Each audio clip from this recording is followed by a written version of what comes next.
htio bih vam nešto pokazati. Prvo, znači, ja igram isključivo Rapid, pa je bitna statistika za to što jedino igram.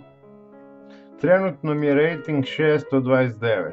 Zvuči jadno i je jadno jer sam slab bio u šahu, znači u zadnjih 90 dana mi je najviši rating bio 751, odigrao sam 49% pobjeda, 4% poraza, 47% izgubljenih, znači imam više pobjeda nego poraza, ali svejedno rating držim na tom nivou otprilike, ali bio mi je i veći, znači od kada je ovaj YouTube krenuo zapostavio sam šah, drugim riječima, ali čak i s tim jadnim ratingom vi ste u gornjih 50%, znači ja sam bolji od 53,7% igrača bio u zadnjih 90 dana kad je igralo 9.050.613 igrača, znači od 9 milijuna bolji sam od 4,5 milijuna ljudi i još nešto, znači možda čak i 53%, pa vi računajte,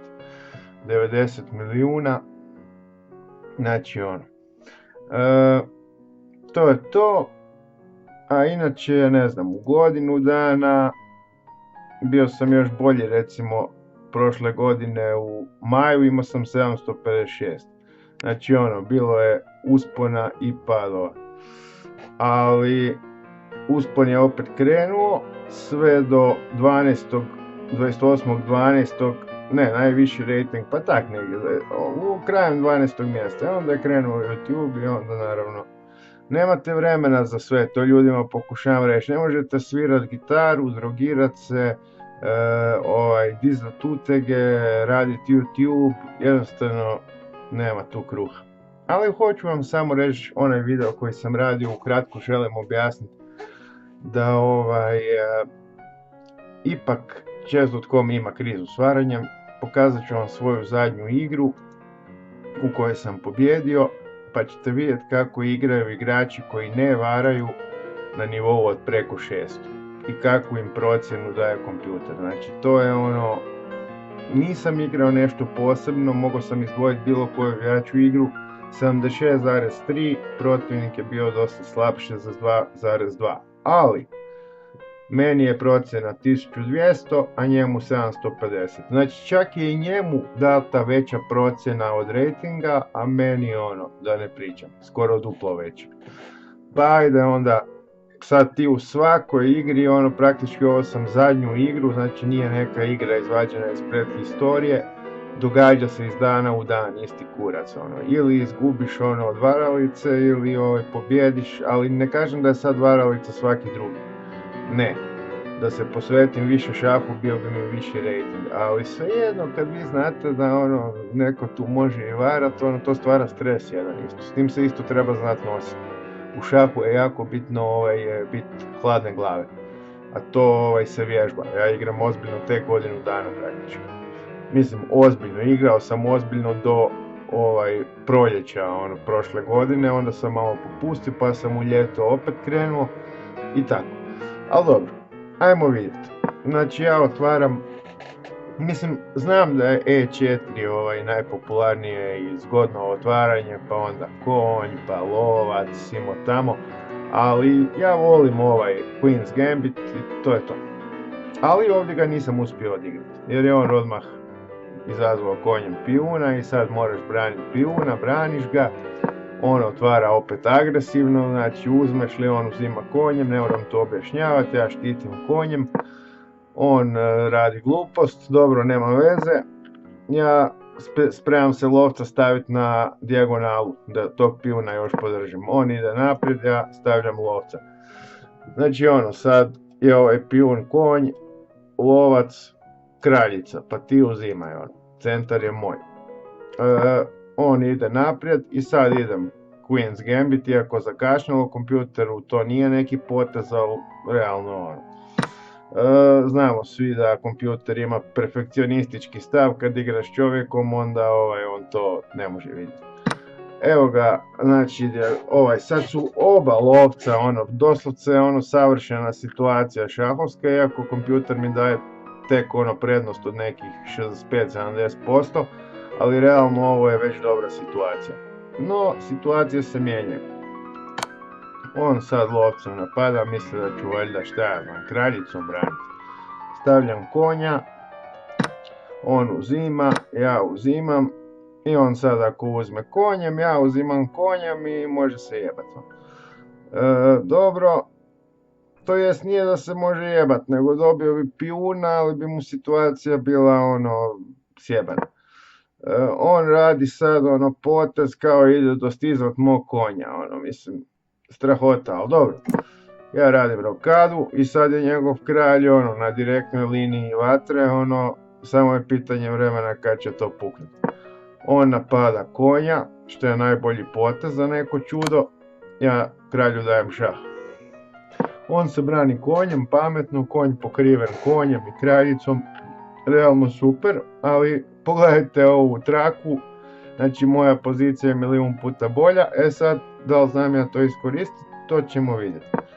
Ja konja povlačim ovdje da ga ne izgubim, očito nije neki potez, ali on uzima sad i još mi se prednost time povećava jer ja prijetim lovcu, lovac uzima, ja uzimam, situacija se ne mijenja, vodim, on konja vraća nazad, ja uzimam ovog pijuna i prijetim kuli, sad smo 0-0, on kulom prijeti lovcu, a ja najbolji potez podržavam lovca konjem.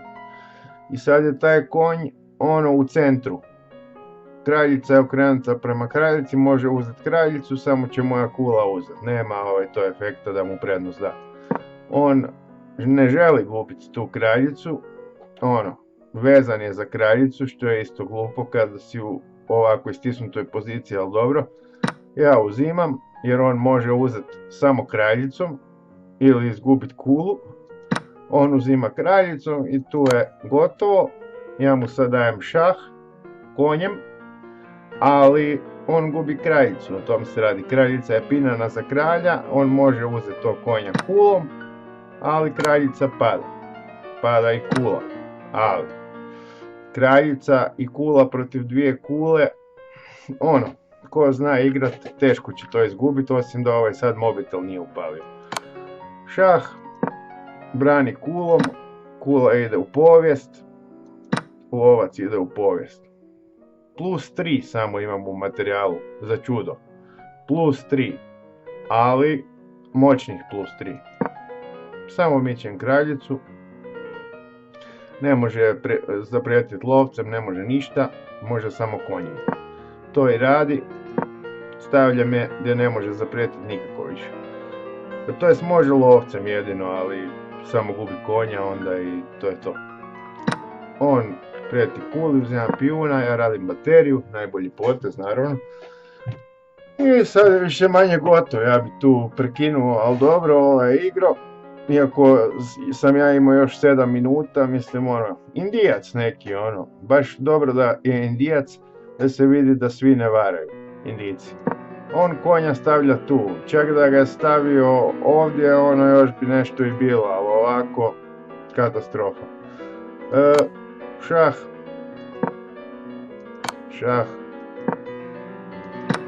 uzimam, ništa, sad situacija prijetim kuli. On tu kulu negdje mora maknuti, ali gdje god da je makne izgubit će, jer ću ja dat šah kulom, a on kad uzme kulu, mislim, dobro, mogo bi je maknuti tu ili tako nešto, ali kad tad bi ja kraljicu i kulu namjestio, tako da on mora kulu predat, tako da realno bezvrijedna skoro figura, ali u ovoj situaciji, ali on je napravio ovo, da ubije ovog mog pijuna, ne kuži. Ili je zaboravio na kulu od stresa. Ja uzimam šah, on se miče, ja uzimam, dajem šah i on tu predaje, jer vidi da može se maknuti jedino tu i tu, a ako se tu makne, ja uzimam pijuna, šah, nakon toga gdje god se makne mogu mu uzeti konja i onda s kraljem i 2 mobilna pijuna, samo je pitanje kad bi ga stjerali kula i kraljica da se mora maknuti tu negdje i onda sljedeći potez je mat.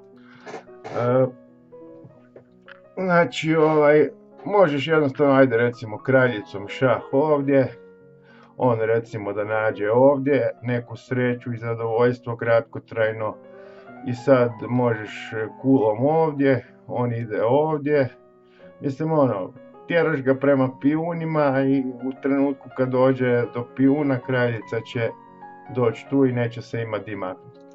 Tako da već kad dođe tu ne može i tu ne može.